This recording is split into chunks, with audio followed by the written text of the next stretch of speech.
नमस्कार। यदि हम आंख मूंद कर किसी खतरों में कूदें और कहें कि रिस्क ले रहे हैं, तो यहाँ रिस्क लेना गलत है। यदि सभी संभावनाओं पर विचार कर चुके हैं, उसके बाद संकट मोल लेने को तैयार हैं, तो यहाँ रिस्क लेना सही हो सकता है। पर सफलता जो है वो परिस्थिति और गणित पर निर्भर करेगी। इसके बाद यदि कोई ये सोचे कि जो होगा देखा जाएगा, चलना करते हैं, इस प्रकार की सोच अपरिपक्वता को प्रदर्शित करती है। तो रिस्क लेने से पहले आपको 3 बातों पर विचार करना होगा: गणित, स्थिति और संवेदनशीलता। उदाहरण के लिए, यदि आप गुड़ निर्माण का कारखाना खोलना चाहते हैं, तो सबसे पहले गणित। इसमें आपको यह सोचना होगा कि गुड़ निर्माण के लिए गन्ने कहाँ से आएंगे। आप स्वयं गन्ने उगाएंगे, कृषकों से खरीदेंगे या आयात करवाएंगे। इन सभी स्थिति में गन्नों के आयात, उत्पादन इत्यादि पर जितने खर्च हों, उसकी एक सूची बना ले। फिर मशीन में कितने खर्च आ सकते हैं, उसकी सूची बनाएं। उसके बाद मजदूर में कितने खर्च आ सकते हैं, उसकी भी।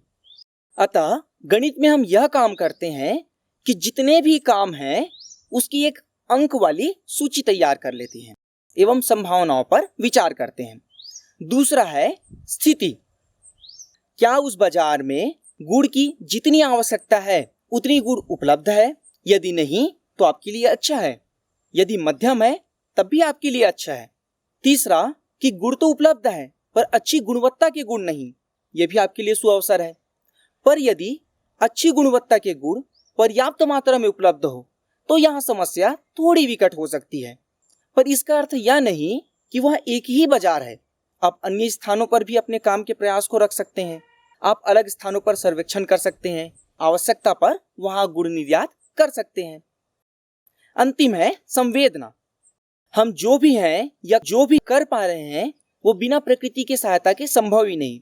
अतः कभी ऐसा असंवेदनशील बात ना करें कि हम ही अकेले थोड़ी प्रकृति का नुकसान कर रहे हैं, सब गुड़ निर्माण करते हैं या जो भी करते हैं वो भी तो नुकसान किए जा रहे हैं, क्या हम ही ने प्रकृति का ठेका ले रखा है?